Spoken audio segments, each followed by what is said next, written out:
राष्ट्रीय अंबेडकर महासभा का 10वां राष्ट्रीय अधिवेशन हुआ। साथ ही मेधावी, अनुसूचित जाति, पिछड़ी जाति छात्र प्रतिभागों का सम्मान किया गया। भंते महानाम भंते ज्ञानानंद ने त्रिशरण पंचशील दिया। उसके बाद मुख्य अतिथि सूचना प्रसारण मंत्रालय लखनऊ के जयसिंह ने राष्ट्रीय अधिवेशन को संबोधित करते हुए कहा कि शिक्षा इतनी महंगी हो गई है कि शोषित, पीड़ित, अनुसूचित और पिछड़ों के बच्चों को पढ़ाना मुश्किल हो गया है। बतौर विशिष्ट अतिथि गोरखपुर विश्वविद्यालय गोरखपुर के हिंदी विभाग के डॉक्टर राम नरेश ने कहा कि बाबा साहब डॉक्टर अंबेडकर के संविधान को लागू कर दिया गया है। अब शिक्षा और रोजगार से देश का कोई भी व्यक्ति वंचित नहीं रह पाएगा। कार्यक्रम को जालम प्रसाद, सतीश चंद्र बौद्ध, इंजीनियर भागीरथी प्रसाद भारती, बुद्धि सागर गौतम, गीता बौद्ध, रामानुज राव एडवोकेट आदि ने संबोधित किया। बड़ी संख्या में लोगों को मोमेंटम, मेडल और प्रशस्ति पत्र देकर सम्मानित किया गया। अध्यक्षता चंडिका प्रसाद भारती एडवोकेट ने की। संचालन अंबेडकर महासभा के राष्ट्रीय प्रवक्ता डॉक्टर अनिल कुमार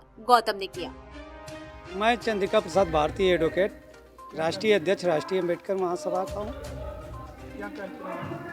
आज 10वां राष्ट्रीय अधिवेशन राष्ट्रीय अंबेडकर महासभा का चल रहा है। उसी के अवसर पर मेधावी छात्र छात्राओं का सम्मान समारोह किया जा रहा है, जो प्रत्येक वर्ष की बाद इस वर्ष भी किया जा रहा है।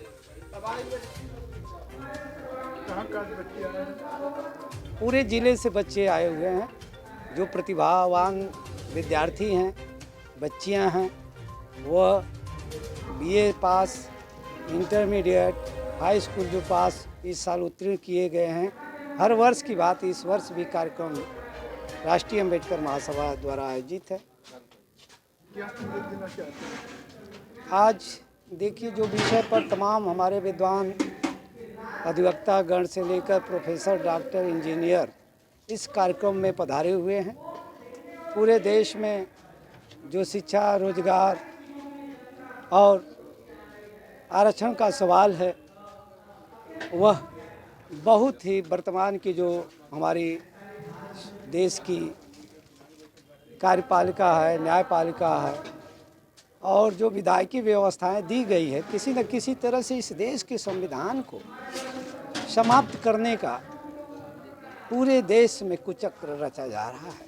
किस तरह से जो दलितों को बाबा साहब डॉक्टर बी.आर. अम्बेडकर द्वारा संविधान में आरक्षण का प्राविधान दिया गया है, उस प्राविधान को शिक्षा और रोजगार से किस तरह से ख़त्म कर दिया जाए और यहाँ तक कि इनको विधायक एमपी से भी वंचित किया जाए। यानी ये पुनर्व्यवस्था जो 5000 6000 साल पूर्व में हमारे समाज के गले में हाड़ी और कमर में झाड़ू बांधने का काम मनवादी व्यवस्थाओं के लोगों ने किया था, यथार्थवादी लोगों ने किया था, ब्राह्मणवादी व्यवस्था के लोगों ने किया था। उसका हम पुरजोर विरोध करते हुए इस सम्मेलन के माध्यम से देश के नौजवानों को, माताओं को, बहनों को, नौजवानों को यह संदेश देना चाहता हूं कि आप अपने अधिकार के लिए निश्चित रूप से आप खड़ा होइए, क्योंकि इस देश में जो उच्च शिक्षा से लेकर के निचली शिक्षा का बाजारीकरण कर दिया गया है। शिक्षा इतनी महंगी हो गई है कि गरीबों के बच्चों को, दलितों के बच्चों को, पिछड़ों के बच्चों को शिक्षा मिलना मुश्किल है। इसलिए इसके साथ साथ रोजगार पर भी जो निजीकरण कर दिया गया है, कल कारखाने सारे सरकारी प्रतिष्ठानों को बेच दिया गया, निजी हाथों में ठेकेदारी व्यवस्था दे दी गई है। अब हम फुटपाथ पर हो जाएंगे, चाहे बीटेक कर लें, चाहे एमबीबीएस कर लें, चाहे एमडी कर लें, चाहे किसी भी प्रकार की जितनी बड़ी डिग्रियां ले लें, लेकिन सिर्फ हमको फुटपाथ पर करने का सरकार ने यह षड्यंत्र 10 वर्षों में यह किया है, जिसका हम पुरजोर विरोध करते हैं और करते रहेंगे। और निश्चित रूप से हम लोग बाबा साहब के सपनों का भारत बनाने के लिए पुनः संविधान की जो मूल भावनाएं हैं, उनको अगर सरकार ने किसी भी प्रकार से छेड़ा तो दिल्ली तक हम लोग आंदोलन करने के लिए बाध्य हैं, जिसकी जिम्मेदारी इस देश के शासन व्यवस्था की होगी।